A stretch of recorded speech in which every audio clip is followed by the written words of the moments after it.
Okay guys, welcome to my channel again. Actually আজকে না আমরা যেটা স্টার্ট করব সেটা হচ্ছে তোমার এই ইউভি ভিজিবল স্পেকট্রোস্কোপি। মানে ওই যে এর আগে এনএমআরটা পড়েছে, ওখানে তোমার আইআর এবং ইউভিটার সঙ্গে রয়েছে। তো দেখি ইউভিটা কতদূর কী করা যায়। এখানে যেটা প্রবলেম ফেস করেছে না, ইউভিতে বিশেষ কিছু মানে মানে সেরকম বলার বলতে আছে অনেক কিছুই, শুধু আমাকে বকতে হবে আর কি, মানে এরকম টাইপের থিং।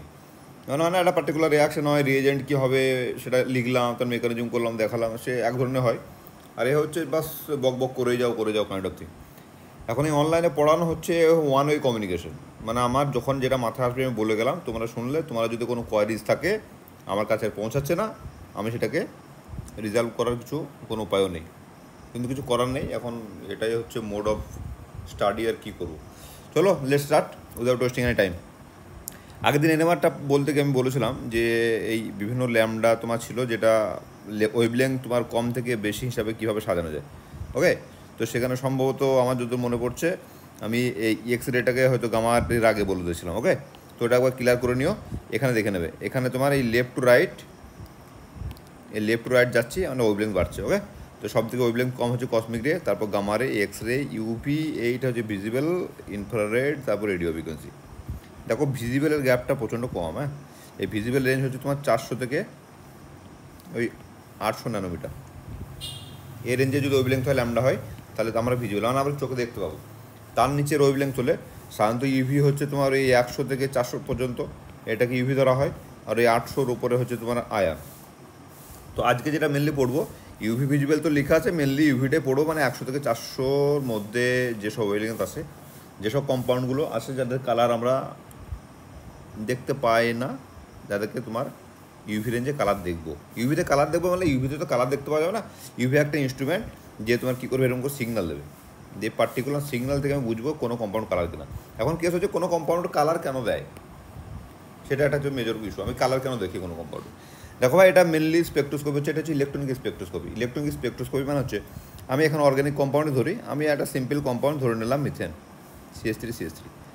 এবার ইলেকট্রন কোথায় কোথায় রয়েছে, এখানে ইলেকট্রন রয়েছে দেখো বন্ডের মধ্যে, যে কোনো একটা বন্ড মানে হচ্ছে দুটো করে ইলেকট্রন। ওকে, আর তো ফ্রি ইলেকট্রন তো কোথাও নেই। আর যেটা ইলেকট্রন রয়েছে সেটা কার্বনের নিউক্লিয়াসের ফার্স্ট অরবিটাল 1s2-তে ইলেকট্রন রয়েছে, সে তো কার্বনের মধ্যে ভরা আছে, সেই ইলেকট্রনটা অ্যাভেলেবেল নয়, জাম্প ফাম করবে না। তো এখানে কোনটা ইলেকট্রন রয়েছে না, বন্ডের, প্রত্যেকটা বন্ডের মধ্যে দুটো করে ইলেকট্রন রয়েছে। এই বন্ডটা কী প্রকার বন্ড, বন্ডটা হচ্ছে তোমার সিগমা বন্ড। তাহলে এই যদি একটা বন্ড হয়, মানে প্রথমে অ্যাটমিক অরবিটাল ইলেকট্রন ছিল, সেটা হচ্ছে অ্যাটমিক ইলেকট্রন। এবার যেই তো দুটো অ্যাটম কম্বাইন করে তৈরি হলো মলিকিউল, তখন এই ইলেকট্রনটা কী ইলেকট্রন, মলিকুলার ইলেকট্রন। এবার এই ইলেকট্রনটা কী করতে পারে, জাম্প করতে পারে। বন্ড যদি সিগমা হয়, তাহলে দুটো ইলেকট্রন জাম্প কম্বাইন করে যদি একটা সিগমা বন্ড ফর্ম করে, সাপোজ ধরো এস অরবিটাল কম্বাইন করেছে, যে সিগমা বন্ড ফর্ম করেছে, তাহলে সব মলিকুলার অরবিটাল কী হয়, একটা হচ্ছে বন্ডিং মলিকুলার অরবিটাল, একটা হচ্ছে অ্যান্টি বন্ডিং অরবিটাল। তার মানে একটা হচ্ছে সিগমা এস আর একটা হবে সিগমা এস স্টার। এই হচ্ছে ফান্ডা। সিমিলারলি পাই বন্ডের ক্ষেত্রে এরকম হয়, পাই স্টার তৈরি হবে, পাইটা বন্ডিং আর হচ্ছে পাই স্টার হচ্ছে তোমার অ্যান্টি বন্ডিং। ওকে, আর যদি কেউ বন্ডিং না করে, যদি এমনি অ্যাটমিক অরবিটাল রয়ে যায়, লোন পেয়ার হিসেবে রয়ে যায়, তা তাকে আমরা বলি অ্যান্টি বন্ডিং। আর সেটা তোমার হয়, তার এনার্জিটা কোথায় হয় না, অ্যাটমিক অরবিটালের যে লেভেল এনার্জির, তোমার নন বন্ডিংয়ের এনার্জি লেভেল ঠিক সেম লেভেলে হয়। আর যখন তোমার বন্ডিং হয়, তখন হচ্ছে molecular orbital energy atomic orbital থেকে লোয়ারে হবে, আর অ্যান্টি বন্ডিংয়ের এনার্জি তোমার অ্যাটমিক অরবিটাল থেকে আপারে হবে। ওকে, তো দিস আর দ্য সিন। এখন কেসটা কী হয়, যখন একটা ইথেন মলিকুল, এবার ইথেন মলিকুল হচ্ছে তোমার এর মধ্যে সিগমা বন্ড রয়েছে, তাহলে সিগমা দুটো ইলেকট্রন রয়েছে, ইলেকট্রন দুটো কোথায় থাকবে, তার সিগমা বন্ডিংয়ে থাকবে, অ্যান্টি বন্ডিংয়ে কোনো ইলেকট্রন থাকবে না। এখন একে এই যে গ্যাপ, সিগমা স্টারের মধ্যে যে এনার্জি গ্যাপ, ইলেকট্রন যদি জাম্প করতে হয়, তাই এই দুটোর মধ্যে একটা ইলেকট্রনকে জাম্প করে তোমার কোথায় যেতে হবে, অ্যান্টি বন্ডিংয়ে যেতে হবে। তাহলে তার জন্য কী করতে হবে, আমাকে স্পেসিফিক অ্যামাউন্টের একটা এনার্জি দিতে হবে, যে এনার্জিটা এই ইলেকট্রনটা এইখানে গিয়ে ঠিক এখানেই যাবে। এর থেকে কম এনার্জি দিলে ও নিচে পড়বে, এর থেকে বেশি এনার্জি দিলে সিস্টেম ছেড়ে বেরিয়ে যাবে। তাহলে কী হবে, প্রথমে এনার্জি দিলাম, ইলেকট্রনটা গিয়ে এখানে জাম্প করলো, পরে যদি আমি এনার্জিটা রিমুভ করে নিই, ও কী করবে, রিল্যাক্স হওয়ার জন্য এটাকে ফের নিচে আসবে। যখন নিচে আসবে, ওখান থেকে কী হবে, এনার্জি এমিট হবে। ওকে, এনার্জি ওখান থেকে এমিট হবে, ওই যে এনার্জি এমিট হবে, সেই এনার্জি এমিশনটা তোমার এই স্পেকট্রা হিসাবে ধরা পড়ে। এবার কী হবে, পিকটা কোথায় দেবে, আমরা স্পেকট্রাটা যেখানে করি, আমি একটা স্পেকট্রা দেখা এখানে দেওয়া আসছে না। হ্যাঁ, এখানে একদিকে হচ্ছে অ্যাবজর্পশন আর একদিকে হচ্ছে ওয়েভলেংথ। তাহলে ওই যে এনার্জি গ্যাপটা, ওই এনার্জি গ্যাপের উপর ডিপেন্ড করছে যে কোন ওয়েভলেংথে ও অ্যাবজর্পশনটা হবে। অ্যাবজর্পশন মানে হচ্ছে তোমার এখান থেকে ধরো এই চিহ্ন একটা লাইট দিলে এই এর যে এনার্জি তার মধ্যে এইটুকু পরিমাণ এই গ্যাপ যেটুকু এনার্জি সেই এনার্জিটুকু কী করলো অ্যাবজর্ব করলো, বা কী এনার্জিটা কী হলো এই দিক থেকে বেরিয়ে গেলো। তাহলে যেটুকু এনার্জি আমি রেস্ট অ্যামাউন্ট এনার্জি পেলাম সেই এনার্জি অ্যাবজর্ব, সেটাকে বললো অ্যাবজর্পশন। ওকে, তো এই অ্যাবজর্পশনটা কোথায় কোন এনার্জিতে করছে সেটা তার করসপন্ডিং ই সমান আমরা জানি এসি বাই ল্যামডা। তাহলে যে এনার্জিটা ডেল্টা ই সমান হচ্ছে এসি বাই ল্যামডা, যে এনার্জিটাও অ্যাবজর্ব করছে তার করসপন্ডিং যে ওয়েভলেংথ ল্যামডা সেইখানে কী দেবে, ও একটা পিক দেবে। তার মানে এটা বোঝাচ্ছে এখানে যে এই পার্টিকুলার ওয়েভলেংথে এ এনার্জি অ্যাবজর্ব করেছে। এবার দেখো এখানে এই ছোটো পিকগুলো রয়েছে, তাহলে এগুলো এনার্জি অ্যাবজর্ব করেছে, ডেফিনেটলি করেছে, কিন্তু এটা বেশি বড় পিক, মানে আমি এই পার্টিকুলার কম্পাউন্ডে এটা আমি ওয়েভলেংথ ধরবো। এখানে এদিকে অ্যাবজর্পশনটাকে মাপা হয় তোমার এপসাইলন দিয়ে। এপসাইলন মানে অ্যাবজর্পটিভিটি, আর এটা তোমার সম্ভবত 100 না 1000, 100 কি 1000 কিছু একটা হবে অ্যাবজর্পটিভিটি। এই ভ্যালুর বেশি হলে তবে আমি কী করবো, সেটাকে পিক হিসাবে গণ্য করবো, নাহলে বাকিটাকে আমি ইগনোর করবো। কেন অনেক নয়েজ পিক এটা ওটা ভাবে দেয় পিক। ওকে, দুটো মলিকুল ধাক্কা লাগলো, ধাক্কা লাগে একটা এনার্জি আর একটাতে কনভার্ট, আর একটাতে ট্রান্সমিট হয়ে গেলো, তারপরে এটা হলো, এরকম হয়। আর একটা হচ্ছে কিছু কিছু ট্রানজিশন হয় যেগুলো নন বন্ডিং থেকে, মানে যেটা হচ্ছে যে ট্রানজিশনটা তোমার মানে স্পেকট্রোস্কোপিক্যালি ফিজিবল নয়, বাকি ট্রানজিশন হচ্ছে যার প্রবাবিলিটি খুব কম, তো সেখানে ট্রানজিশন হলে সেক্ষেত্রে তোমার পিক দেখায়, সেটা হচ্ছে তোমার যার এপসাইলন ভ্যালু প্রচুর কম হয়, অ্যাবজর্বিলিটি কম হয়। ওকে, সে আমরা দেখবো একটু পরে। আর ভিজিবল রেঞ্জ হচ্ছে 400 থেকে 800, তাহলে আমি এই 400 থেকে 800 মধ্যে যদি অ্যাবজর্ব করে তোকে আমি এমনি খালি চোখে দেখতে পাবো কালার কম্পাউন্ড, মানে ডেফিনেটলি 400 থেকে 800 মধ্যে সামহার হবে এটা অ্যাবজর্পশন। এবার এই যে অ্যাবজর্পশন ফ্যাবজর্পশন হয় না, এটা তোমার এই ল্যাম্বার্ট বিয়ার ল বলে একটা ল আছে, ল্যাম্বার্ট বিয়ার্স ল। এই ল্যাম্বার্ট বিয়ার ল আছে। এবার এই লটা ফিজিক্যাল কেমিস্ট্রিতে রয়েছে, এখানে আমি আর বলছি না। যেটা ভ্যালু সেটা হচ্ছে তোমার অ্যাবজর্পশন সমান হচ্ছে log of I0 by I, এইসব সমান হচ্ছে এপসাইলন সি ইন্টু এল। এই এপসাইলন হচ্ছে তোমার অ্যাবজর্পটিভিটি, এটা ডিপেন্ড করছে পার্টিকুলার কম্পাউন্ডের উপর, আর সি হচ্ছে কনসেন্ট্রেশন, আর এল হচ্ছে লেন্থ। মানে বলতে চাইছে সিম্পলি, চলো বলে দিই একবার দেখে নাও। সেটা যেটা বলতে চাইছে সেটা হচ্ছে যদি কোনো স্যাম্পেলটাকে, এটাকে কিউবেট বলা হয়। কিউবেট মানে হচ্ছে এই কিউবের মতো একটা দেখতে একটা বস্তু, যেটা একদম কিউব নয়, যার লেন্থটা মানে এ সমান B not equal to C. Okay, মানে এই হাইটটা যার বেশি, এটাকে কিউবেট বলছে। এবার এইটার লেন্থ ধরো 1 সেন্টিমিটার, এই দিকটা হচ্ছে তোমার 1 সেন্টিমিটার, বাট এটা তোমার বেশি একটু। এবার আমি এখান থেকে যদি একটা লাইট সোর্স নিই, একটা লাইট সোর্স যেখান থেকে লাইট যাচ্ছে কী দিয়ে, না মিডিয়াম দিয়ে, এর ধরো ইন্টেন্সিটি I0। এবার এখানে যে তোমার যে সলিউশনটা রয়েছে সে কী করবে, কিছুটা এনার্জি অ্যাবজর্ব করবে, করার পরে তোমার কিছুটা এই তারপরে যে এনার্জি লাইটটা বেরিয়ে যাবে তার ধরো ইন্টেন্সিটি তার ইন্টেন্সিটি হচ্ছে তোমার আই। ওকে, তাহলে এই ইনিশিয়াল ইন্টেন্সিটি বাই ফাইনাল যেটা বেরিয়ে যাচ্ছে ট্রান্সমিটেড লাইট হচ্ছে, তার ইন্টেন্সিটি রেশিওটাকে যদি লগ নেওয়া হয় তাহলে যেটা দাঁড়াবে সেটাকে বলে অ্যাবজর্পশন। এবারে অ্যাবজর্পশন দুটো জিনিসের উপর ডিপেন্ড করে। একটা হচ্ছে তোমার এ প্রপোর্শনাল টু সি, মানে এখানে যে স্যাম্পলটা আমি নিয়েছি তার কনসেন্ট্রেশন যত বাড়াবো তাহলে কী হবে, এই লাইটের অ্যাবজর্পশন বাড়বে। আর 2 নাম্বার হচ্ছে এখানে লাইটটা ট্রাভেল করছে অনলি 1 সেন্টিমিটার।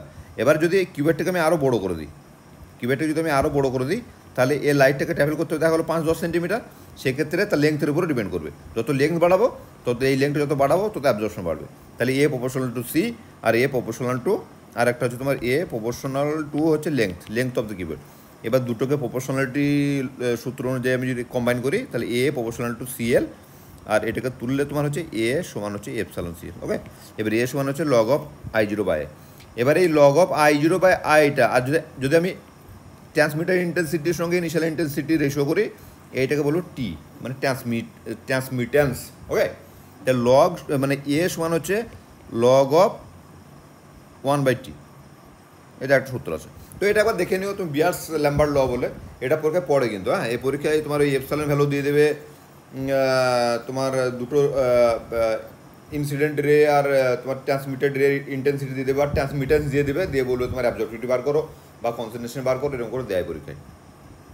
ওটা একবার দেখে নেবে, কনসেন্ট্রেশনের উপর ডিপেন্ড করে। আর একটা জিনিস, এই ভিজিবল রেঞ্জ যেটা না, এই ভিজিবল রেঞ্জের ভিবজিও তো আমরা জানি। ওকে, VIBGYOR, এই ভিবজিওর আমরা জানি। এর ভি থেকে শুরু করে ভায়োলেট থেকে শুরু করে রেড, মানে যত বাঁ দিক থেকে ডান দিকে যাবো এর কী করবে, ওয়েভলেংথ ল্যামডা বাড়বে। তো এটা একবার ঝালি নিও, বাই চান্স মাথা থেকে বেরিয়ে যেতে পারে। আর ছোটো ছোটো অঙ্ক যেটা দেয় তোমার বলে দেবে, ল্যামডা বললো যে একটা ওয়েভলেংথের ল্যামডা হচ্ছে 423 ন্যানোমিটার। ওকে, এটার এনার্জি বার করো। তো এই ই সমান এইচ সি বাই ল্যামডা, কখনো দেখবে ফ্রিকোয়েন্সি বলে দেবে, নিউ বার বলে দেবে, এরকম বলে দেবে, তো অঙ্ক করতে হবে। এখানে 700 ন্যানোমিটার বলে দেবে, সেটা বলেছে এটা এনার্জি বার করো, বা এর ওয়েভ লেন্থে ওয়েভ নাম্বারে কত হবে, ক্যালকুলেটে ফ্রিকোয়েন্সি কত হবে। ঠিক আছে, এই সূত্র দেখে নিয়ে দুটো একটা একবার জাস্ট মাথা রেখে তো কিছু নেই ভাই। ই সমান এইচ সি বাই ল্যামডা, ই সমান এইচ নিউ, নিউ সমান সি বাই ল্যামডা, নিউ বার সমান 1 বাই ল্যামডা, তো এই কতগুলো সূত্র আছে আবার দেখে নিও। এখানে আমি আর বিশেষ বলছি না। আর এটা আমি ইচ্ছা করে রাখলাম একবার যা বলার জন্য যে ইউভি মানে কাজ কী করে করে, মানে ইউভিতে মানে আমার ওই যে ট্রান্সমিটেড ইন্টেন্সিটি আর হচ্ছে তোমার ইনিশিয়াল I0 ওটা মানে মাপে কী করে, কিছু নয়। একটা লাইট সোর্স থাকে, এদিকে লাইট সোর্সটাকে কী করেছে প্রিজমের মধ্যে পাঠিয়েছে, দিয়ে সে একটা সিলেক্ট করেছে যে পার্টিকুলার একটা ওয়েভলেন্থকে এখান থেকে নিয়ে এই লেন্সের মধ্যে রিফ্লেক্ট করেছে। একটা রে যাচ্ছে স্যাম্পল সলিউশনের মধ্যে, আর একটা রে যাচ্ছে শুধুমাত্র সলভেন্টের মধ্যে। মানে সলভেন্টের মধ্যে কেন যাচ্ছে, সলভেন্ট হচ্ছে ট্রান্সপারেন্ট, সেটাকে একটা বেস ভ্যালু ধরে নেওয়া হয়। এবার সলভেন্টের মধ্যে যে আমি সলিউটটাকে মিক্সড করাবো, যার আমি অ্যাবজর্পশন মাপবো, দিয়ে এর কালার চেঞ্জ হবে, দিয়ে এই যে তাহলে দুটো এবারে এইখানটা কি আসে তোমার সেন্সার রয়েছে, এটা ফটো সেন্সার, যেটা যে তোমার ইন্টেন্সিটিকে ক্যালকুলেট করবে। তা স্যাম্পেলের ভিতরে যেটা যাবে, আর সলভেন্টের মধ্যে যেটা যাবে, আর পিওর সলভেন্টের মধ্যে সলিউশনের মধ্যে দিয়ে যেটা যাবে, এর দুটো ইন্টেন্সিটির ডিফারেন্সটাই হচ্ছে তোমার অ্যাবজর্পশন। ওকে, এইভাবে করে। আর স্পেকট্রামটা দেখতে ঠিক এরকম একটা মেশিন হয়, ঠিক আছে। এই মেশিনে দেখো দুটো খোপের মধ্যে এই যে খোপটা না, এইখানে কিউবেটটাকে প্লেস করা হয়। এ দেখো, এই একটা কিউবেটে রাখা জায়গা, এটা একটা কিউবেটে রাখা জায়গা। তো এইখানে রাখা হয়, আর এই দিকটা তোমার রয়েছে সিলিটটা, লাইটের সোর্সটা, এটাকে তোমার এই দিক এদিক সরানো যায়।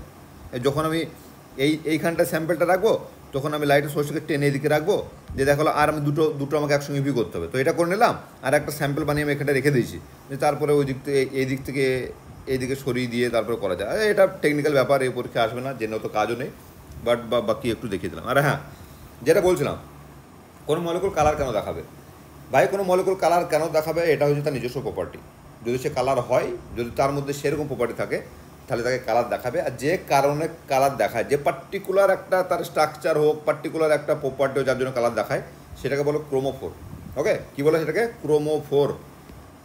লিখতে পারবো এখানটা লিখছি আমি, হ্যাঁ, সেটাকে বলছে ক্রোমোফোর, CHROMOPHOR, সেটাকে বলছে ক্রোমোফোর, যার জন্য কালার দেখায়। আর একটা জিনিস, যে কালার দেখাচ্ছে, এবার কালারের ইন্টেন্সিটি বাড়াচ্ছে। যেমন ধরো রেড, হালকা রেড আসে, এবার আমি একটা কিছু ফাংশনাল গ্রুপ যোগ হলো, আমি এগুলো বলছি তোমার অর্গানিক কম্পাউন্ডের ক্ষেত্রে, আমি কোনো ইনঅর্গানিক কম্পাউন্ডের ক্ষেত্রে বলিনি। তো সেই ক্ষেত্রে যেটা অ্যাড হলে তার কালারটার ইন্টেন্সিটি আরও বাড়ে, তাকে বলা হয় অক্সোক্রোম। ওকে, সে আমি যখন দুটো একটা এক্সাম্পল দেবো, you guys will clearly understand. তখন মেনলি বেসিক যে ঘটনাটা ঘটে, যার জন্য কোনো কম্পাউন্ড কালার দেয়, বা কালার আমি দেখতে পাচ্ছি না, ইউভিতে পিক মানে পিক দেয়, লেটস সি, মানে যে এই যে পিক না, এই যে তোমার স্পেকট্রোস্কোপিতে পিক, এই যে পিক দেয় যে কোনো, মানে যখন আমি ইউভি স্পেকট্রা নেবো, এরকম একটা বড় হাম্প দিচ্ছে বা পিক দিচ্ছে, কোন জায়গাতে দেবে তার উপর ডিপেন্ড করছে সেটা আমি কালারটা দেখতে পাবো কি পাবো না।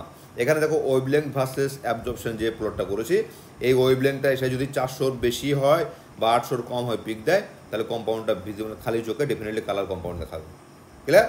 আর যদি 400 নিচে হয়, আমরা কালার দেখতে পাবো না, ইউভি রেঞ্জে পড়বে, তাহলে সেটাকে তোমার ট্রান্সপারেন্ট দেখাবে, কিন্তু পিক সে দেবে, ঠিক আছে না। যখন এই পিকটা শিফট হতে হতে 400 থেকে 800 রেঞ্জে আসবে, আমরা চোখে দেখতে পাবো কালার। দেখো ভাই, কালার হচ্ছে এমন একটা জিনিস যেটা হচ্ছে আমার সিস্টেমের মধ্যে ডিপেন্ড করছে, এটা শুধুমাত্র কম্পাউন্ডের উপর ডিপেন্ড করছে না।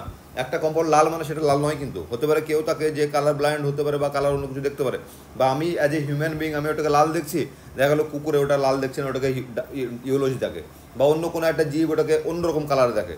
তো ঠিক আছে না, এটা অ্যাবসোলিউট কিছু জিনিস নয়, আমার যেটা মনে হয় আর কি, আমার এই ছোট্ট মস্তিষ্কে, যে এও আমি কি দেখছি সেটা আমার উপর ডিপেন্ড করছে।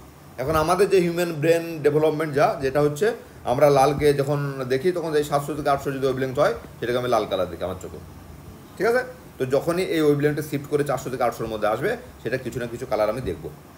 ওকে, তো এখন এই যে ওয়েভলেংথ যে পিক দিচ্ছে, এই পিকটা কেন দেয়? পিকটা দেওয়ার যে কোনো অর্গানিক কম্পাউন্ড আমি বললাম, অর্গানিক কম্পাউন্ডে কী থাকে, অ্যাটম না হলে মলিকুল বেনে গেলে সে বন্ড ফর্ম করবে।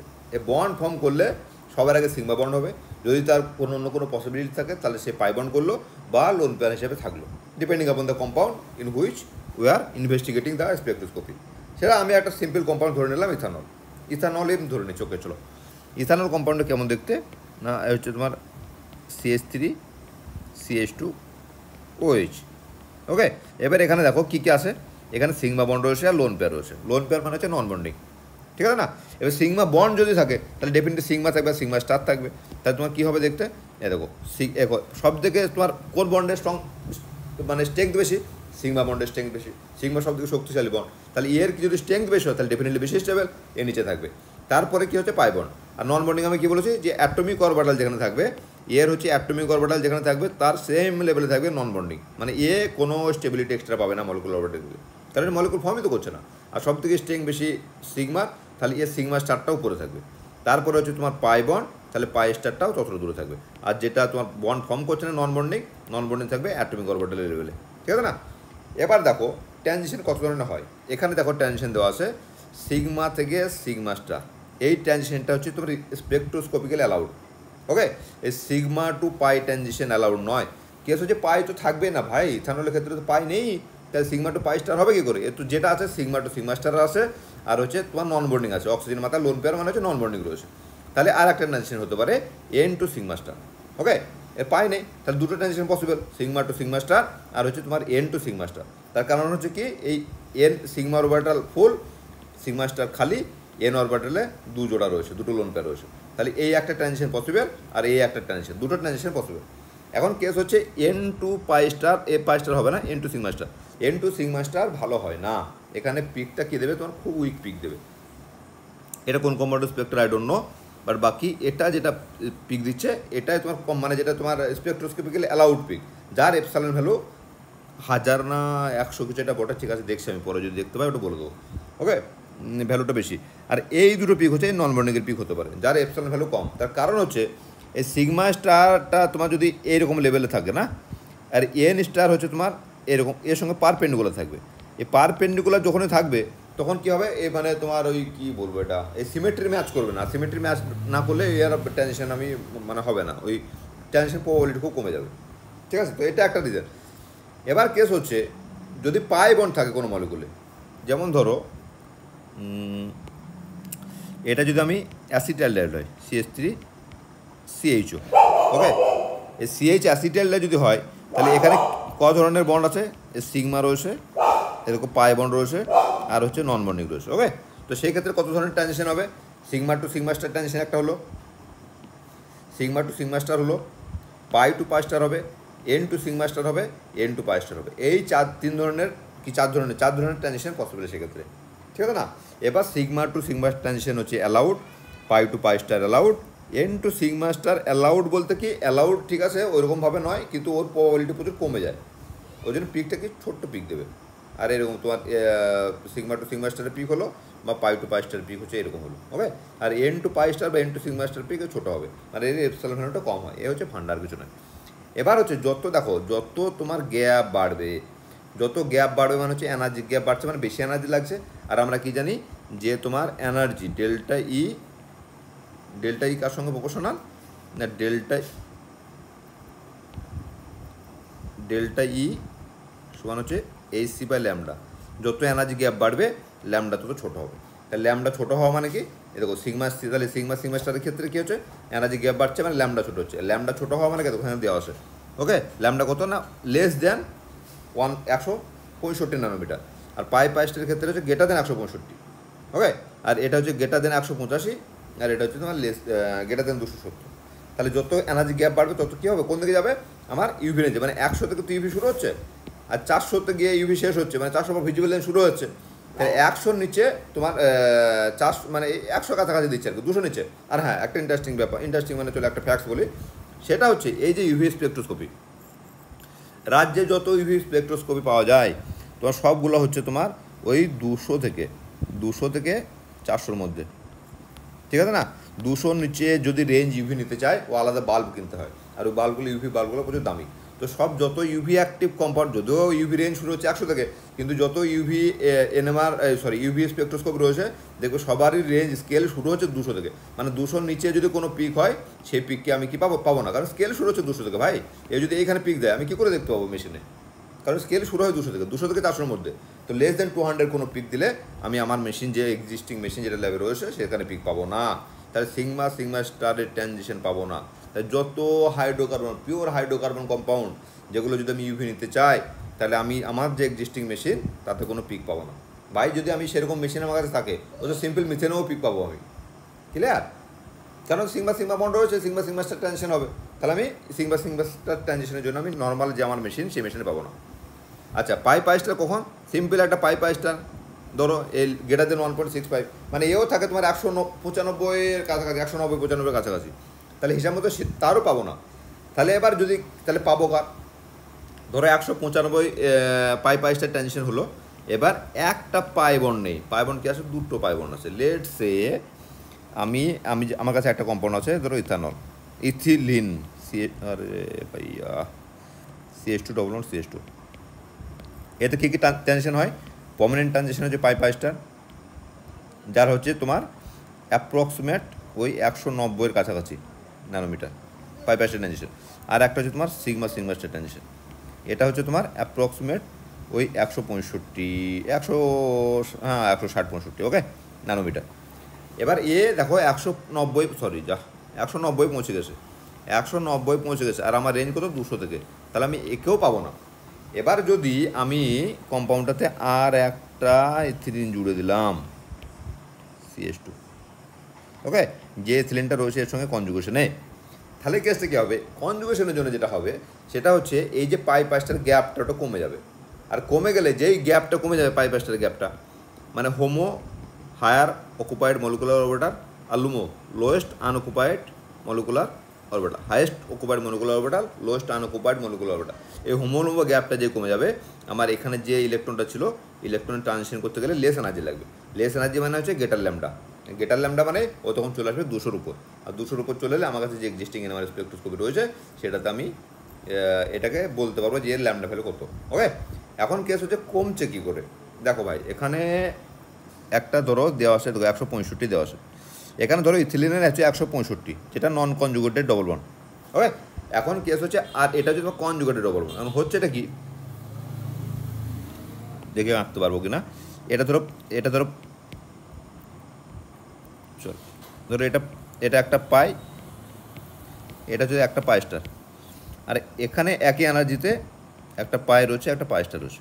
এবার দুটো অ্যাটমিক অরবিটাল আমরা জানি কম্বাইন করে দুটো মলিকুলার অরবিটাল তৈরি হয়, একটা বন্ডিং একটা অ্যান্টিবন্ডিং।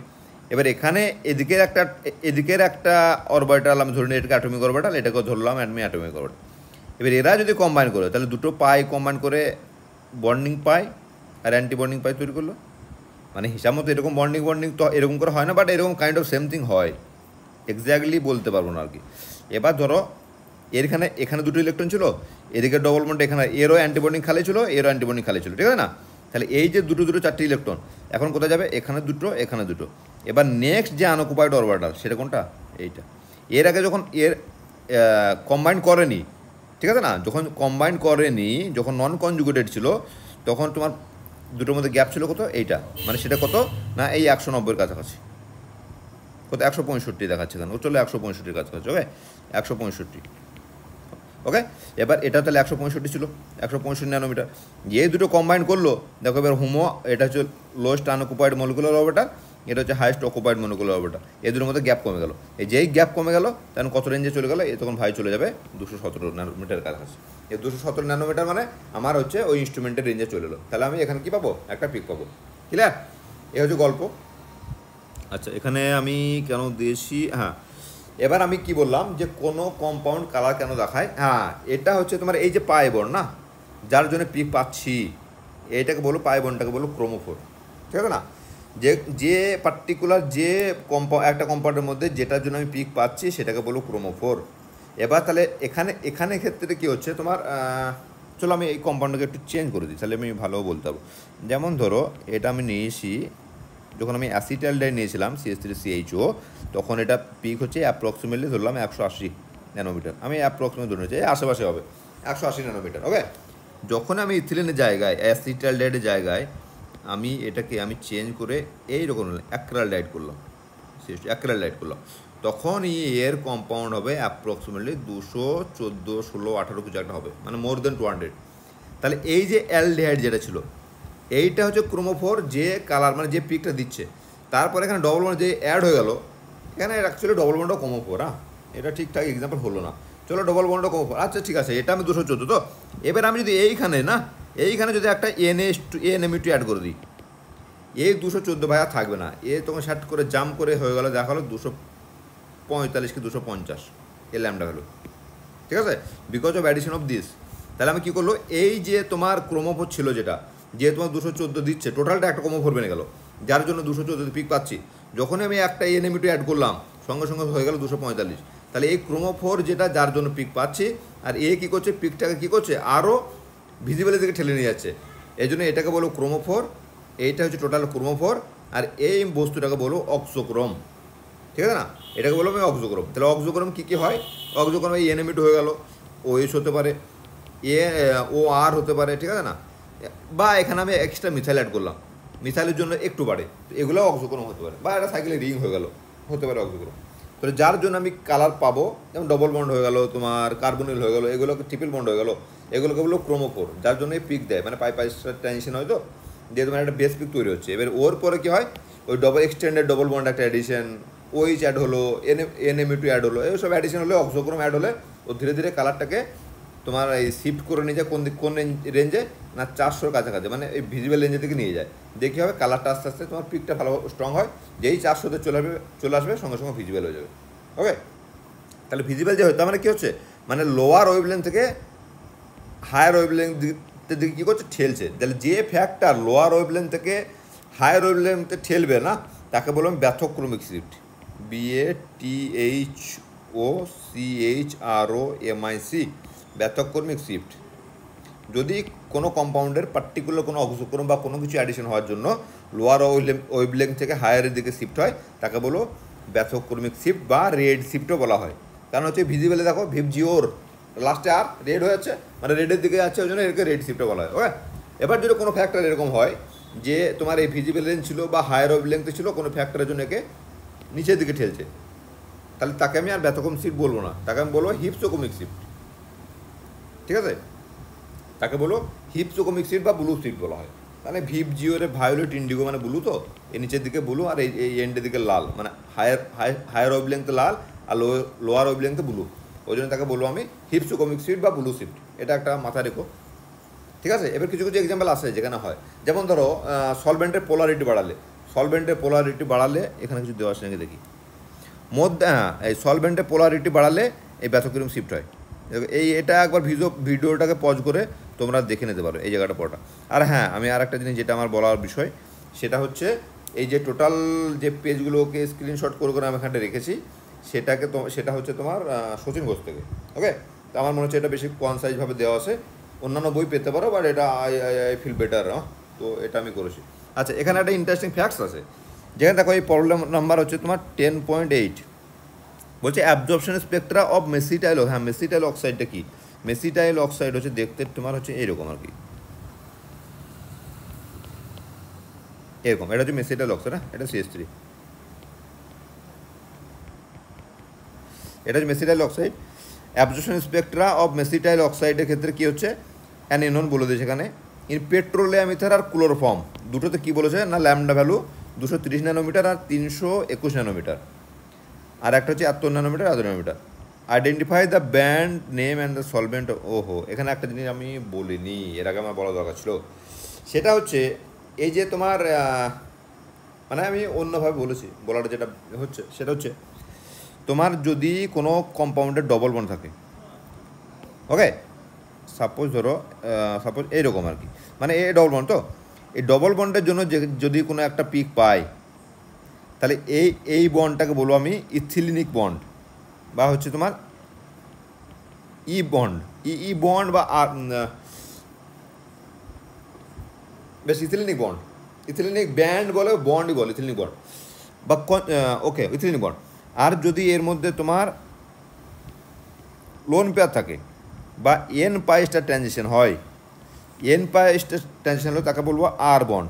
আর মানে হচ্ছে রেডিক্যাল, হ্যাঁ, আর বন্ড মানে হচ্ছে রেডিক্যাল বন্ড। যদি কোনো ডবল বন্ড কারোর সঙ্গে কনজুগেশনে থাকে, ওকে, দেখো এই ডবল বন্ডটা কনজুগেশন আছে, যদি কনজুগেশন থাকে তার ফলে যে পিকটা দেবে তাকে বলবো কনজুগেটেড বন্ড বা কে বন্ড। আর যদি বেনজিন রিং থাকে তার জন্য যদি কালার দেখায় তাকে বলবো বেনজিনয়েড বন্ড, বি বন্ড। এ কটাকে মনে রেখো, ওকে। তাহলে আর বন্ড রেডিক্যাল বন্ড, আর হচ্ছে আর হচ্ছে তোমার ই বন্ড মানে ইথিলেনিক মানে কিছু নেই, এই সিম্পল একটা ডবল বন্ড আছে। আর আছে কি ডবল বন্ডই রয়েছে বাট কনজুগেশনে রয়েছে, বাট অ্যারোমেটিক নয় বা বেঞ্জিনের মতো নয়, তাকে বলো কে বন্ড মানে কনজুগেটেড বন্ড। এবার দেখো মানে হচ্ছে সিম্পল ব্যাপার ভাই, যদি ইথিলেনিক বন্ড থাকে তাহলে পাই পাঁচটা ট্রানজিশন হবে, ঠিক আছে না? যদি আর রেডিক্যালিক বন্ড থাকে তাহলে তোমার হচ্ছে এন পাঁচটা ট্রানজিশন হবে। আর যদি তোমার কনজুগেটেড বন্ড হয় তাহলে তোমার পাই পাঁচটারই ট্রানজিশন হবে, কিন্তু সেক্ষেত্রে কী হবে, কনজুগেশনে থাকার জন্য তোমার এই যে আগে দেখালাম কনজুগেশনে থাকার জন্য তোমার ব্যান্ড গ্যাপটা কমে যাবে, কমলে পরে তোমার এটা ভালো হবে আর কি, মানে ওয়েভলেন্থটা বাড়বে, ঠিক আছে না? এখানে দেখো এবার কেস হচ্ছে আর একটা জিনিস সেখানে যেখানে বলার দরকার, সেটা হচ্ছে যদি আমরা জানি যে কারণে আমরা দেখলাম যে কনজুগেশন বাড়লে কী হচ্ছে, কনজুগেশন বাড়লে ব্যান্ড গ্যাপটা কমছে। যখনই কনজুগেশন হচ্ছে তখন কী হচ্ছে, হোমোলোগার ব্যান্ড গ্যাপটা কমে যাচ্ছে, কমলে পরে কী হচ্ছে তোমার ল্যামডা বেড়ে যাচ্ছে, ঠিক আছে? এবার কিছু কিছু ফ্যাক্টর, সাপোজ এই ধরো এটা হচ্ছে তোমার HOMO highest occupied molecular orbital, আর এটা তোমার LUMO lowest unoccupied molecular orbital. এবার ধরো এমন কোনো ফ্যাক্টর যে ফ্যাক্টর তোমার হোমোটাকে মোর স্টেবিলাইজ করবে, মানে হোমোটা তোমার আসবে এইখানে, তা সেক্ষেত্রে দেখো আর লুমোটাকে ডিস্টেবিলাইজও করছে না, স্টেবিলাইজও করছে না, বা লুমোটাকে স্টেবিলাইজ করলো কিন্তু কম করলো, হোমোটাকে বেশি করলো, সেই ক্ষেত্রে দেখো ব্যান্ড গ্যাপ কী হবে, ডেল্টা ইটা বেড়ে যাবে, আর ডেল্টা ই বেড়ে যাবে মানে হচ্ছে তোমার ল্যামডা সেক্ষেত্রে কমে যাবে, ওকে, ল্যামডা উইল ডিক্রিজ, ঠিক আছে না? Delta E will increase, lambda will decrease. এবার যদি কোনো ফ্যাক্টর এরকম হয় যে হোমোটাকে লুমোটাকে বেশি স্টেবিলাইজ করছে আর হোমোটাকে কিছু করছে না, সেক্ষেত্রে একে যদি স্টেবিলাইজ করে নিচে চলে আসবে, সেক্ষেত্রে কী হবে, ব্যান্ড গ্যাপটা এনার্জিটিক গ্যাপটা কী হবে, ডিক্রিজ করবে, মানে ল্যামডা ইনক্রিজ করবে, ঠিক আছে না? তো এই ঘটনাগুলো ঘটে। এবার কোন কোন ক্ষেত্রে কোন কী হয় সেটা অন্যগুলো ফ্যাক্টর রয়েছে। একটা ফ্যাক্টর রয়েছে তোমার কি বলো, রেজোনেন্স রয়েছে। दूसरा ফ্যাক্টর রয়েছে তোমার স্টেরিক ফ্যাক্টর রয়েছে। 3 নাম্বার ফ্যাক্টর রয়েছে তোমার হাইড্রোজেন বন্ড রয়েছে, ওকে। তেমনি তোমার বন্ড পোলারিটি, তোমার সলভেন্ট পোলারিটি রয়েছে, অন্য কোনো ফ্যাক্টর রয়েছে। আমি একটা ফ্যাক্টর বলবো, একটা এক্সাম্পলের সাথে, যেগুলো তুমি রিলেটও করতে পারো তোমরা, আর it will be more interesting for you guys, okay. এবার একটা করে শুরু করি। এবার এখানে যে একটা করে শুরু করি বলতে এখানে যেটা দিয়েছে সেটা দেখে নিই। আর একটা জিনিস যেটা আবার বলা হলো না, সেটা হচ্ছে এক্সাইড স্টেট না, এই পাই আর পাই স্টারটা একটু বেশি পোলার, আর যদি নন পোলার যদি থাকে, এই এন যদি থাকে নন বন্ডিং, এটা সব থেকে বেশি পোলার, ওকে। তাহলে এবার আমরা জানি যে পোলার সলভেন্ট সলিউড পোলার সলভেন্টে ডিজলভ হয়, বা পোলার মলিকুল পোলার সলভেন্টে বেশি স্টেবিলাইজ হয়, এটা আমরা জানি, হ্যাঁ না, সলভেন্টের ফ্যাক্টর দিয়ে লাইক সলিউড লাইক সলভেন্ট। তো এবার যদি আমরা এখানে দেখো, এখানে কি করেছে না, একটা মেসিটাইল অক্সাইড নিয়েছে। মেসিটাইল অক্সাইড ইজ লাইক দিস, মানে একটা পোলার মলিকুল, হাইলি পোলার মলিকুল, কারণ এদিকে যদি রেজোনেন্স হয় এটা হচ্ছে ডেল্টা মাইনাস, এটা delta plus, because of the permanent resonance, এর বন্ড মোমেন্ট এদিকে হবে আর এর পোলারিটি ভেরি হাই হবে, ওকে। তাহলে এটা পোলার মলিকুল। তাছাড়া হচ্ছে তোমার এই পাই স্টার হচ্ছে তোমার একটু বেশি পোলার দেন পাই, আর এনটা হচ্ছে সবথেকে বেশি পোলার, নন বন্ডিং সবথেকে বেশি পোলার। এখন আমাকে কী করেছে যে এই মেসিটাইল অক্সাইডের স্পেকট্রোস্কোপি নিয়েছে, ইউভি স্পেকট্রোস্কোপিতে মেজার করেছে যে দুটো ল্যামডা ম্যাক্স পেয়েছে, একটা হচ্ছে তোমার 230 ন্যানোমিটার, একটা হচ্ছে 321 ন্যানোমিটার। তারপরে তোমার কোথায় করেছে না, এটা পেট্রোলিয়াম ইথারে করেছে। আর ক্লোরোফর্মে যখন করেছে তখন করেছে 237 ন্যানোমিটার আর হচ্ছে তোমার 314 ন্যানোমিটার। এবার একটা জিনিস দেখো কি, যখন পেট্রোলিয়াম ইথার মানে হচ্ছে পেট্রোলিয়াম কিছু নয় ভাই, পেট্রোলিয়াম ইথারে যে লাইভ হচ্ছে সিম্পল হেক্সেন, CH3 CH2 করে হেক্সেনের মতো বস্তু একটা, যেটা হচ্ছে তোমার হাইলি নন পোলার, মানে কোনো পোলারিটি জিরো আর কি পেট্রোলিয়াম ইথারে। আর ক্লোরোফর্মে আমরা জানি বন্ড মোমেন্ট রয়েছে, এটা পোলার মলিকুল। তাহলে যখন নন পোলার মিডিয়ামে মাপছি, যখন আমি নন পোলার মিডিয়ামে মাপছি, তখন দিচ্ছে কি একটা পিক দিচ্ছে 230 আর একটা পিক দিচ্ছে তোমার 321। যখন আমি ক্লোরোফর্মে মাপছি তখন 230টা বেড়ে হয়ে গেছে 237 আর 321টা কমে হয়ে গেছে 314, ঠিক আছে। এটা হচ্ছে আমার অবজারভেশন। এবার দেখো আমাকে বলো যে আমি তো বললাম কি না, দু ধরনের পিক পেতে পারি, একটা হচ্ছে তোমার পাই স্টার, ওকে, এখান থেকে জাম্প করে পাই স্টার, আর একটা হচ্ছে তোমার এন পাই স্টার, ঠিক আছে, এটা এন পাই স্টার। এবার যখনই আমি নন পোলার থেকে পোলারে শিফট করব, সলভেন্ট যখন এই পেট্রোলিয়াম ইথার থেকে ক্লোরোফর্মে যাব, আমি কি বললাম ক্লোরোফর্ম হচ্ছে মোর পোলার সলভেন্ট হলে কী হবে তোমার, এ পাই স্টারটা কী করবে, পাই স্টারটাকে স্টেবিলাইজ করবে। তাহলে পাই স্টারকে নতুন পাই স্টার কোথায় তৈরি হবে না, পাইস্টার থেকে যদি এখানে যদি স্টেবিলাইজ করে এ নতুন পাইস্টার তৈরি হবে এইখানে, আর আমার এখানে তো পাই রয়েছে, আর নতুন পাইস্টার তৈরি হলো এখানে, তাহলে কী হবে এইখানে দেখো ডেল্টা এই ভ্যালুটা কমে আছে, তা ডেল্টা যদি কমে যায় ল্যামডা কীভাবে বাড়বে। তাহলে আগে কত পিক দিত, আগে পিক দিয়েছে তোমার 230-এ, এখন পিক দিয়েছে 237-এ। আর যদি আমি এনটা বেশি স্টেবল বললাম, সব থেকে মোর বলা হচ্ছে এনটা, আগে ধরো এন পাসটা ছিল তোমার এই জায়গাটায়, আগে তোমার এখানে ছিল পাই আর এখানে ছিল এন পাইসটা ছিল এখানে, এবার এনটা যদি বেশি স্টেবিলিটি পায় পোলারে, তাহলে এনটা যাবে তোমার নতুন এন হবে এইখানটায়, নিউ এন ড্যাশ হলো। তাহলে এখন কী হবে, পাই স্টারটাও স্টেবিলিটি পাবে একটুখানি, কিন্তু এনটা বেশি পোলারের জন্য বেশি স্টেবিলিটি পাবে, তাহলে কী হবে এর থেকে গ্যাপটা আরও বাড়বে, তাহলে ডেল্টা এটা ইনক্রিজ করবে, তার মানে হচ্ছে করসপন্ডিং ল্যামডাটা ডিক্রিজ করবে। এখানে দেখো এই 321 থেকে কমে 314 হয়েছে। ওকে, তাহলে আমাকে কি বলেছে, চেয়েছে এটা কি না এই দুটোর মধ্যে কোনটা কে ব্যান্ড আর কোনটা হচ্ছে তোমার আর ব্যান্ড আমাকে ডিসাইড করতে বলেছে। কে ব্যান্ড মানে হচ্ছে কনজুগেটেড বন্ড, আর আর বন্ড মানে হচ্ছে তোমার রেডিক্যাল বন্ড। রেডিক্যাল মানে হচ্ছে এন পাইস্টার ট্রানজিশন। তাহলে এন পাইস্টার ট্রানজিশন কোনটা হলো ভাই, এই 321 থেকে 314, মানে এটা হচ্ছে তোমার এন পাইস্টার ট্রানজিশন, আর হচ্ছে 230 থেকে দেখো এটা বেড়ে 237 হয়েছে, মানে এটা হচ্ছে তোমার পাই পাইস্টার ট্রানজিশন, মানে এটা হচ্ছে তোমার কে বন্ড। ক্লিয়ার? তাহলে এই হচ্ছে গল্প, মানে ব্যাপারটা খুবই সিম্পল যদি শুধু নলেজটা থাকে। ওকে, আশা করি বুঝতে পেরেছো তোমরা। আমি এটাকে আর একবার 2-4 সেকেন্ডের জন্য পজ করে রাখছি, তোমরা দরকার হলে একটু পজ করে ব্যাপারটাকে একটু পড়ে নিও, ঠিক আছে না? ব্যাপারটা কিছু নেই, একবার পড়ে নেবে দরকার হলে, ঠিক আছে? এটা পজ করে ভিডিওটা পজ করে পড়ে নিতে পারো। বাকি সচিন ঘোষ থেকে তোমরা দেখে নেও, পেজ নাম্বারটা এখানে চলে গেছে, আর পুরানো বই নতুন বই পেজ নাম্বার থাকবে না ঠিক। আচ্ছা, এটা গেল। দুসরা হচ্ছে তাহলে একটা ফ্যাক্টর দেখলাম কি বন্ডে সলভেন্টের পোলারিটির উপর ডিপেন্ড করে আমার কী হচ্ছে এই ল্যামডার শিফটিং হচ্ছে। এবার সব সময় ব্যাপারটা দেখে নাও এখানে, তাহলে এখানে কিন্তু একটা জিনিস আমি যেটা বললাম হিপসোকমিক শিফট আর হচ্ছে তোমার ব্যাথোকমিক শিফট। তাহলে তোমার 230-এরটা কী হলো না ল্যামডাটা তোমার এখান থেকে 230টা 237 হলো, তাহলে বাড়লো, মানে কী হলো ব্যাথোকমিক শিফট হলো, মানে রেড শিফট হলো। ওকে, আর দেখো 321 থেকে কী হলো 314, মানে কমলো, মানে এটা ব্লু শিফট হলো, বা হচ্ছে তোমার হিপসোকমিক শিফট হলো, ঠিক আছে না? তাহলে নন নেসেসারি কি সবসময় বাড়বে, ঠিক আছে? ও ডিপেন্ড করছে আর কি সলভেন্টের। আচ্ছা, এখানে দেখো আর একটা ইন্টারেস্টিং ফ্যাক্ট রয়েছে, এটা তোমরা নিজেরা রিলেট করতে পারবে। রিলেটটা কীভাবে করতে পারবে, এখানে দেখো রয়েছে তো ফেনোলফথ্যালিন। ফেনোলফথ্যালিন হচ্ছে তোমার দেখো এখানে কোনো চার্জ ফাজ কিছু নেই, নিউট্রাল মলিকুল। ওকে, এই ফেনোলফথ্যালিন হচ্ছে তোমার কালারলেস, সাদা পাউডারের মতো। একে যে আমি অ্যালকালি মিডিয়ামে দেবো, এটা ডিপ রেড দেখা যায়, ফেনোলফথ্যালিন ডিপ রেড হয় কি, এটা পার্পল কালার হয় সম্ভবত, না দেখো যাই হোক কালার হয়, ডিপ রেড হলো পার্পল কালার হয়, লেটসে পার্পল কালার হয়, ঠিক আছে না? যেই আমি দেবো অ্যালকালিতে, তখন কী হয় সবার আগে এই যে প্রোটনটা রয়েছে, এই প্রোটনটা হাইলি অ্যাসিডিক প্রোটন, ওইজ মাইনাস দেবো, ওইজ মাইনাস এটা প্রোটনটা টেক আপ করবে, করে তোমার এখানটা নেগেটিভ চার্জ তৈরি করবে। এখানে ফেনোলিক ওইজ আমরা জানি ফেনল এমনিতে অ্যাসিডিক, তাহলে এই যে অ্যাসিডিক প্রোটনটা রয়েছে আমি অ্যালকালি মিডিয়ামে ঢেলে দিলে এ কী করবে, অ্যাসিডিক প্রোটনটা নেবে, ও মাইনাস হবে, তাহলে দুটো ও মাইনাস হলো। এখন ও মাইনাস হয়তো থাকবে না, এ ভাই কী করবে, এইখানে পুশ করবে, এই ডবল বন্ডটা উঠে এখানে পুশ করবে, এই ডবল বন্ডটা এখানে পুশ করবে, করলে পরে এই বন্ডটা খুলে যাবে।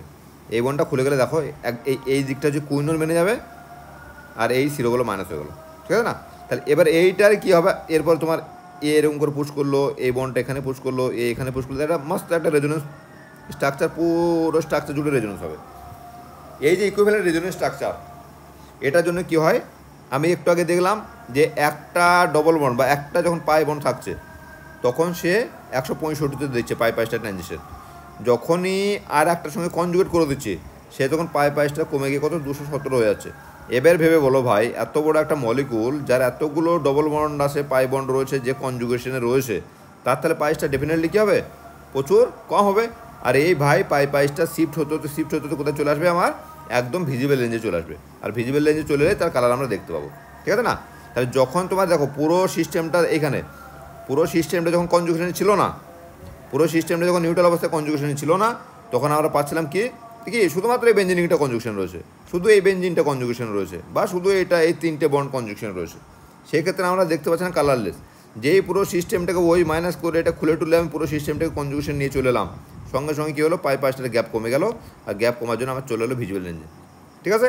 এবার যখনই আমি এটাকে স্ট্রং অ্যালকালি দেবো, পিএইচটা দেখো যখন ওই সেই একদম 14-15 করে দেবো এরকম আর কি, 13-14 11 পরে সম্ভবত হয় আমার যতদূর মনে পড়ছে, 12-13 করে দেবো, তখন এক্সট্রা ওইজ মাইনাস কী করবে, এইখানে মারবে, মেরে এটা উঠবে ব্যাক করে, এর ভাই কনজুগেশনের ষষ্ঠী পুজো করে দেবে, দেখো this compound no longer in the whole compound no longer in conjugation গেল কোথায় গেল, আগের ফর্মে ফিরে চলে এলো ভাই, দুটো ফর্ম সেম হয়ে গেল, সঙ্গে সঙ্গে মলিকুলটা বেনে গেল কালারলেস। ক্লিয়ার?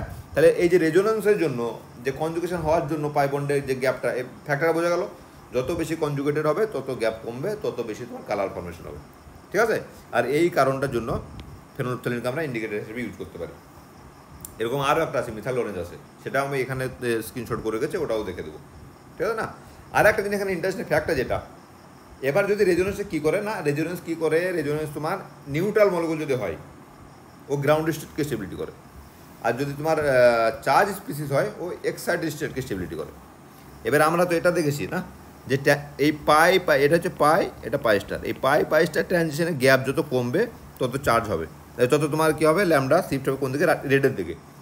এবার যদি কোনো ফ্যাক্টর গ্রাউন্ড স্টেট মানে হচ্ছে এইটা হোমোটা, এটাকে স্টেবিলিটি করা মানে কি, এর এনার্জি আর একটু কমিয়ে দেওয়া, এর এনার্জি যত কমে যাবে মানে ডেল্টা ই গ্যাপটা যত বেড়ে যাবে। ওকে? যত বেড়ে যাবে, আর বেড়ে গেলেই তোমার কী হবে, ডেল্টা ই গ্যাপটা বেড়ে যাবে, আর বেড়ে গেলেই তোমার কী হবে, সেটা আর ভিজিবলে থাকবে না, কোন দিকে শিফট করবে, লেফটে, মানে কম ওয়েভলেন্থের দিকে শিফট করবে। ঠিক আছে না? তাহলে যদি এবার উল্টোটা ভাবো, রেজোনেন্স যদি তোমার এক্সাইটেড স্টেবিলিটি করে, ও কী করবে, পাইস্টারটাকে নিচে নিয়ে চলে আসবে, তাহলে পাইটা এখানটা রয়েছে, পাইস্টারকে নিচে নিয়ে চলে এলো, তাহলে ভাই পাইস্টার গ্যাপটা কী হবে, আর কমে গেল মানে ল্যামডা বেড়ে গেল, মানে হচ্ছে তোমার রেডি দিকে শিফট হবে। ঠিক আছে না? আচ্ছা, এটা আমি কেন বললাম, তার কারণ হচ্ছে, ঠিক আছে চলো, এ তো আমি ফেনোলফথলিনটা তো ব্যাখ্যা পেয়ে গেলাম, এখন একটা ইন্টারেস্টিং ফ্যাক্টর রয়েছে, এটা হচ্ছে ভাই বেনজিন। ওকে? এ হচ্ছে কালারলেস, এ হচ্ছে C6H6। ওকে? এবার একটা কম্পাউন্ড বলছি আমি তোমার, এটার নাম হচ্ছে CH2, এরকম দেখতে। এটাকে ফুলভিন বলে, ফালভিন বলে এক একজন এক রকম, আমি ফুলভিন বলছি, FULVENE। ভাই এটা হচ্ছে very deep colour, blue colour সম্ভবত, ব্লু কালার, হ্যাঁ ডিপ কালার একটা রয়েছে, সেম C6H6। এই কোশ্চেনটা দু রকম করে পড়ে পরীক্ষায়, এটা MCQ question, I don't know how they set it up, but যদি এটা তোমার MCQ না হয়ে ডেসক্রিপটিভ হতো, এর দু তিন রাস্তা আছে। একটা বলবে যে বেনজিন ইজ কালারলেস, এরকম বলবে কি benzene is dipole moment mu সমান 0, বাট হচ্ছে তোমার ফুলভিনের মিউ গ্রেটার দ্যান 0, মানে very high a dipole moment, how come it possible. এটা হচ্ছে হাইলি অ্যারোমেটিক, আর এই ক্ষেত্রে এ যদি অ্যারোমেটিসিটি গেন করতে হয় একে, তো এই ভাইকে কী করতে হবে না, এই যে বাইরের দিকে যে পাই বন্ডটা রয়েছে, পাই বন্ডটা এরকম করে ভাঙতে হবে, CH2+, আর এই হচ্ছে তোমার minus, now this is aromatic. Okay? এই পার্টটা তোমার এরকম করে ডিলোকালাইজ হবে, this part is aromatic. So overall কী হতে হবে, মলিকুলটা এরকম করে ভেঙেই থাকতে হবে, আর ভেঙেই থাকে বলেই তোমার এটা প্লাস, আর ওভারঅল এইটা হচ্ছে মাইনাস, এর জন্য ডাইপোল মোমেন্টের হাই হয়। ওকে? তো বেনজিন হচ্ছে তোমার ডাইপোল মোমেন্ট 0, কিন্তু ফুলভিন ওরই তোমার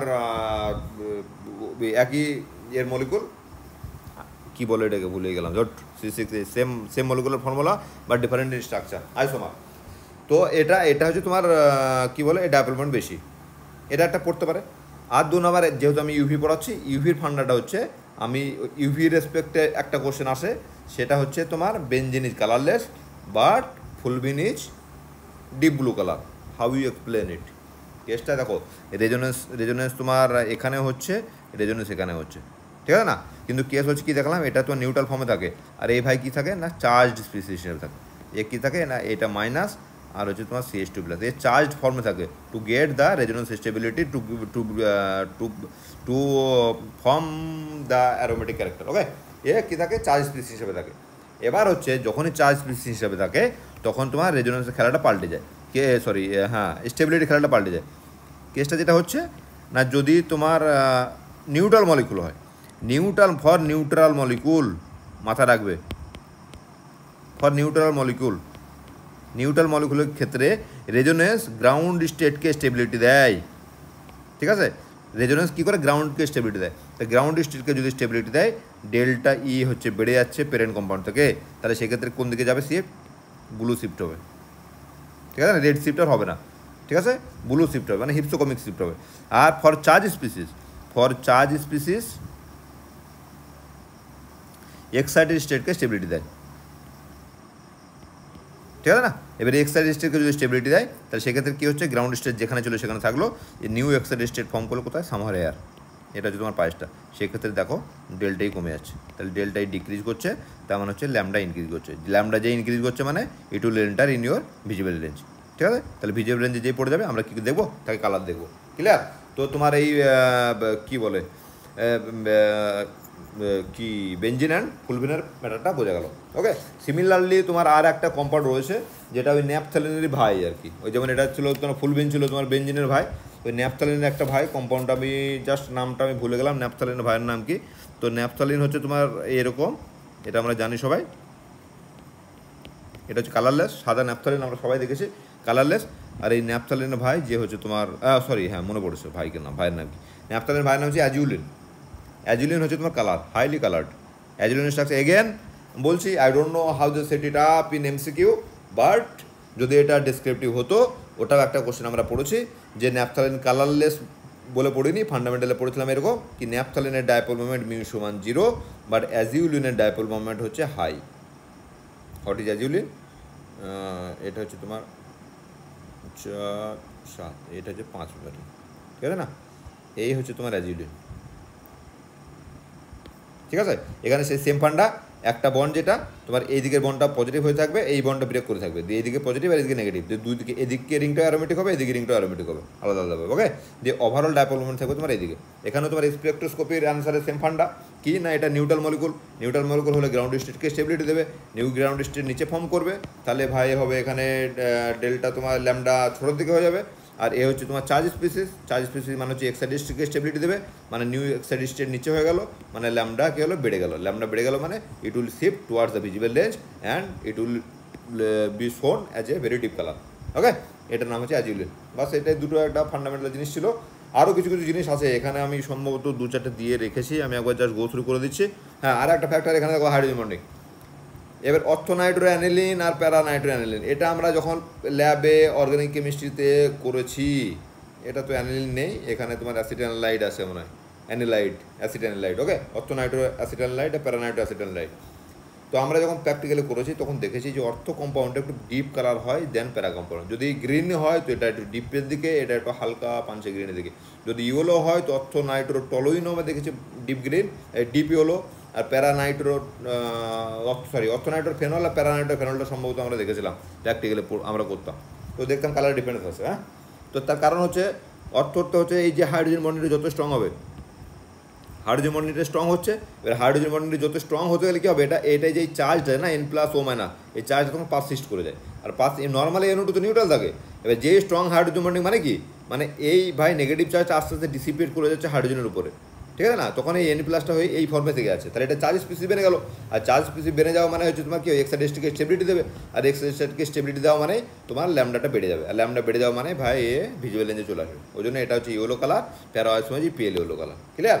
আর এই তোমার যদি এটা যদি তোমার, আর আমরা একটা জিনিস ভালো জানি যে intramolecular hydrogen bonding, intramolecular hydrogen bonding is always stronger than intermolecular hydrogen bonding, ঠিক আছে না?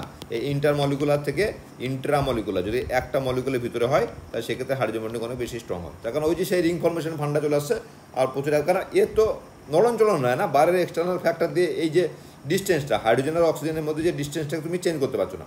কিন্তু এর ইন্টারমলিকুলার ক্ষেত্রে কি এ বি এর সঙ্গে যদি হালকা এর সঙ্গে ইন্টারাকশন থাকে, সেক্ষেত্রে কি বাইরে থেকে একটু হিট দিলে কিছু করলে এই যে ডিস্টেন্সটা এই টোটাল মলিকুলটা এর কাছ থেকে সরিয়ে নিতে পারবে তুমি।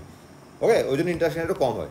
আর এই বাইরের এক্সটার্নাল ফ্যাক্টর দিয়ে এই দুটোর অবস্থানকে বদলানো খুব কঠিন কাজ। ওই জন্য কী হয়, এই যে ইন্ট্রামলিকুলার হাইড্রোজেন বন্ডিং এটা বেশি স্ট্রং হয় than intermolecular. So that is why. আরে দেখো তোমার দিয়ে দিয়েছে আবার মিথাইল অরেঞ্জ। মিথাইল অরেঞ্জ হচ্ছে এটা নর্মাল অবস্থাতে থাকে, এবার যেই H+ দেবো সঙ্গে সঙ্গে দেখো জুটারেন ফর্মে থাকে। এই জুটারেন ফর্ম মানে হচ্ছে চার্জ স্পিসিস আবার সেই এক্সাইডেশনকে স্টেবিলিটি করছে, হাইলি কালার, যেই তুমি দেবো তখন আলাদা কালার, এই ইয়েলোইশের দিকে যাবে, এ হচ্ছে ডিপ অরেঞ্জের দিকে যাবে, এই হচ্ছে রেডের দিকে যাবে, এই হচ্ছে ব্যাপার। তো যখনই কালার চেঞ্জ হবে, কালার চেঞ্জ মানে হচ্ছে আমি ইন্ডিকেটার হিসেবে কাজ করতে পারবো। এই সেম এটাও মিথাইল রেডও তাই একই অবস্থা, আমি আর বলছি না। হ্যাঁ, এই বাবু হচ্ছে তোমার ইন্ডিগো। হোয়াই ইন্ডিগো এত ডিপ কালার? তার কারণ হচ্ছে এক তো রেজোনেন্স রয়েছে, আর যেই আমি এই ফর্মে থাকে না, এ পারমানেন্ট এরকম করে এই লোন পেয়ারটা এদিকে মারবে, এটা এরকম মারবে, এটা মাইনাস হবে, এই মাইনাস হবে। আর এই হাইড্রোজেন এমন একটা পার্টিকুলার পজিশন আছে, স্ট্রং হাইড্রোজেন বন্ডিং, আর যেই স্ট্রং হাইড্রোজেন বন্ডিং হবে এ পার্মানেন্ট চার্জ স্পিসিস হিসেবে থাকে। এবার ওভারঅল মলগুলোটা নিউট্রাল, মানে নিজেদের মধ্যে এরকম স্ট্রং চার্জ সেপারেশন।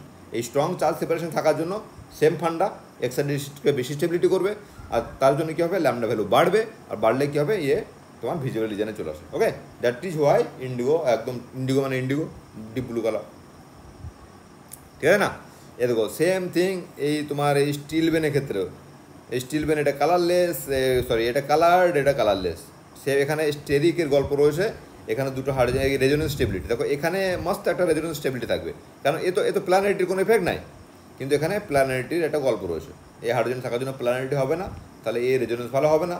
রেজোনেন্স ভালো না হলে পারে কী হবে, ওই যে গ্যাপটা পাইপাসটার গ্যাপটা কমবে না, আর গ্যাপটা না কমলে পারে কী হবে ল্যামডা ভ্যালু কম হবে, আর এর ক্ষেত্রে ল্যামডা ভ্যালু বেশি হবে না, কালার দেখাবে। এই ফান্ডার দেওয়া সেখানটায় ভাই কোচিং কোর্স তোমরা দেখে নিও, আমি আর ডিপে যাচ্ছি না। এই যে টোটাল ইউপি, তাহলে এতক্ষণ পর্যন্ত ইউপি কী ছিল, বেশ ইন্টারেস্টিং ছিল, আমার তো বেশ লাগছে ইন্টারেস্টিং, বাকি I don't know about you guys. এবার নেক্সট হচ্ছে সবথেকে বোরিং জায়গা, যেটা হচ্ছে সেটা হচ্ছে এবার আসে ডেটাতে। দেখো এর আগে আমি একটা শুরুতে বলেছিলাম যে কোনো কম্পাউন্ড কেন কালার দেখায়, তার একটা স্পেসিফিক বৈশিষ্ট্য থাকে, যে বৈশিষ্ট্যের জন্য ও পিক দেয়, কালার নয় সরি পিক দেয়, সে পিক দেয়, সেই বৈশিষ্ট্যকে আমি বলেছিলাম কি ক্রোমোফোর বা ক্রোমোফোরিক গ্রুপ, যার জন্য ও পিক দেয়। সেটা হচ্ছে একটা ডবল বন্ড, তার মানে কততে পিক দেবে, বেসিক পিক হচ্ছে 165, একটা অ্যাসিটিলিন ট্রিপল বন্ড মানে হচ্ছে 190, একটা কার্বনিল 188। ওকে, তাহলে এটা গেল তোমার এইগুলো হচ্ছে তোমার ক্রোমোফোরিক গ্রুপ। আর একটা জিনিস বললাম যাকে বললাম অক্সোক্রোম। অক্সোক্রোম মানে হচ্ছে এর সঙ্গে আমি একটা কিছু অ্যাড করে দিলাম, যেমন ধরো NME2 সঙ্গে সঙ্গে কী হলো, এই ভাই এদিকে রেজোনেন্স একটা হবে, মানে পাইপাসটা কমে যাবে, গ্যাপটা কমে যাবে, আর সঙ্গে সঙ্গে কী হলো 165 থাকবে না, তখন চলে যাবে অলমোস্ট 200 কাছাকাছি, ঠিক আছে না? এই যে শিফট, এই যে NME2 সিম্পল কোনো একটা মলিকুল, যেমন ধরো CH3NME2 হলো, CH3NME2 কালার দেখাবে না, কিন্তু যখনই এর সঙ্গে থাকবে সঙ্গে সঙ্গে কালার ফর্মেশন করবে। ওই জন্য তাকে এই যে ডবল বন্ডটা হচ্ছে তোমার ক্রোমোফোর, আর এই NME2টা এটা হচ্ছে তোমার অক্সোক্রোম। ক্লিয়ার? তো অক্সোক্রোম ইটসেলফ কোনো একটা পিক দেখায় না, কিন্তু ও যদি ক্রোমোফোরের সঙ্গে যুক্ত হয় এর কালারের ইন্টেন্সিটি বাড়িয়ে দেবে, দিয়ে তোমার রেড শিফটের দিকে নিয়ে যাবে, ঠিক আছে না? এটা হচ্ছে অক্সোক্রোম। তো এখানে দেখো দেওয়া আছে এখানে, আর এই যে এল ল্যামডা এপসিলন ম্যাক্স, ওকে ভ্যালুটা দেওয়া আছে পাইপাসের নেছে। আরে দেখবে ওই যে বলেছিলাম যে দুটো ট্রানজিশন হয়, দেখো পাইপাসটার ট্রানজিশনের জন্য এর হচ্ছে এপসিলন ম্যাক্স কত 900, আর এন পাইসটার জন্য অনলি 15, ফিজিবল নয় বলে এন পাইসটার টেনশন খুব এপসিলন মানে পিকটা খুব ছোটো হবে, মানে এন পাইসটার পিক এরকম হবে, পায়ে পিক হবে এরকম, দ্যাটস ইট। তাহলে এই এতগুলো হচ্ছে আমার ক্রোমোফোর, যার জন্য পিক দেখায় পার্টিকুলার রিজনে। এখন সবথেকে বড় বিষয় হচ্ছে ভাই প্রত্যেকটা ক্রোমোফোর কোথায় কোথায় পিক দেখায় মুখস্থ করতে হবে। এবার প্যাটার্ন আছে একটা, সব করতে হবে না, একটা প্যাটার্ন রয়েছে, সেই প্যাটার্নগুলো মুখস্থ করতে হবে, দিয়ে আমাকে একটা পার্টিকুলার কম্পাউন্ড দিয়ে দেবে, দিয়ে বলবে এই কম্পাউন্ডের ইউভি লেন্থ কত হবে, এটা পরীক্ষায় পড়তে পারে, ঠিক আছে? আর সেটা ক্যালকুলেশন করে আমি একবার শিখিয়ে দেবো, তোমরা অলরেডি জানো, আমি জাস্ট একটা বলে দেবো so that it can refresh your mind. এখানে কিছু রুলস দেওয়া আছে, আমি জাস্ট নামটা ভুলে গেলাম, যে ভদ্র উডওয়ার্ড রুলস, ইয়েস এটা written over there, Woodward rules রয়েছে। সে কী করেছে, লাখখানি কম্পাউন্ডেরও স্টাডি করে দেখেছে, দিয়ে একটা এমপিরিক্যাল ফর্মুলাও বানিয়েছে। মানে এটা কি না, অ্যাসাইক্লিক ডাইনের অ্যাসাইক্লিক, কিন্তু সাইক্লিক নয়, অ্যাসাইক্লিক ডাইন মানে হচ্ছে তোমার এরকম CH2 ডাইন, ডাইন এর বিএস ভ্যালু হচ্ছে 214, মানে এর যদি ইউভি নেওয়া হয় 214তে একটা পিক পাবো। Base value of heteroannular diene, এটা হচ্ছে অ্যানুলার ডাইন, হেটার অ্যানুলার মানে ঠিক এরকম টাইপের, ওকে এরও 214। বিএস ভ্যালু হোমো অ্যানুলার ডাইন, মানে আমি এটাকে এরকম, না সরি ভুল হলো, হেটার অ্যানুলার হচ্ছে তোমার এইরকম টাইপের, এইটা হচ্ছে তোমার হোমো অ্যানুলার ডাইন, আর হেটার অ্যানুলার ডাইন মানে হচ্ছে তোমার ডাইনের ডিরেকশন দুটো, এইখানে ডবল বন্ড, ওকে এটা অ্যানুলার ডাইন, হেটার অ্যানুলার ডাইন। তো এর একটা 214, একটা হচ্ছে তোমার 253, ক্লিয়ার?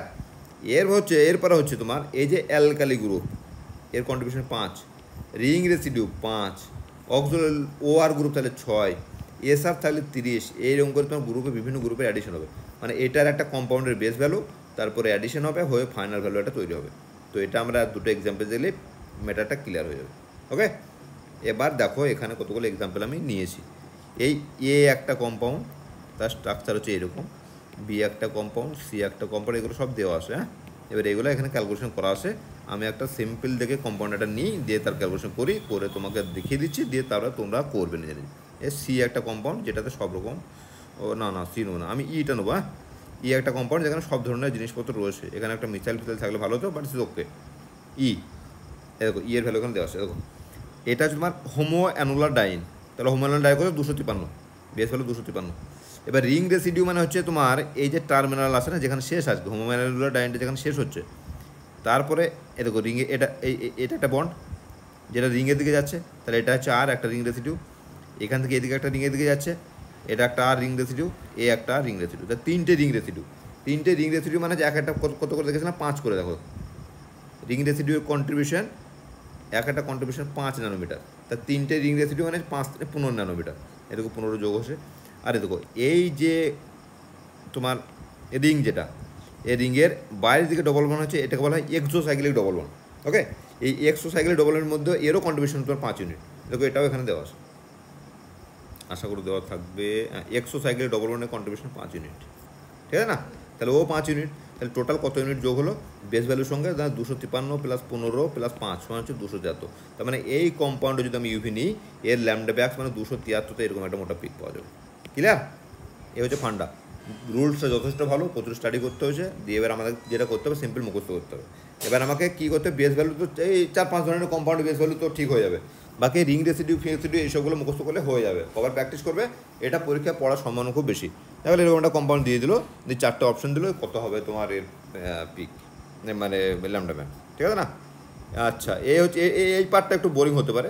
তো ভাই আজকে এখানে থাক, আমি ভেবেছিলাম খুব তাড়াতাড়ি হয়ে যাবে, but it also has taken lot of time. And thank you very much for watching this video. আর বাকি আয়ারটা আমি আর করছি না, আমি চেষ্টা করবো এর নেক্সট ডেতে না একটা যে কোনো কোশ্চেন পেপার কোশ্চেন লেটসে ওই আইআইটি জেই মেনের কোশ্চেন আমার ঠিক সোজা লেগেছে, মনে হচ্ছে যে ওখান থেকেই ওইরকম টাইপের কোশ্চেন হবে তোমাদের। তো আমি আইআইটি জেই মেনের একটা কোশ্চেন পেপার নিয়ে দেখবো, অথবা জ্যামের কোশ্চেন পেপার। জ্যামেরটা কেউ একজন কমেন্ট করেছিল অ্যাডভান্স লেভেলে হয়ে আছে। তো আইআইটি জেই বা নিটের কোশ্চেন পেপার যেগুলো সোজা আর কি, মানে এই সোজাই কোশ্চেন আসবে, পরীক্ষা বেশি কঠিন পড়বে না, ঠিক আছে? তো দেখছি নেক্সট কবে করা যায়। Thank you again and all the best for your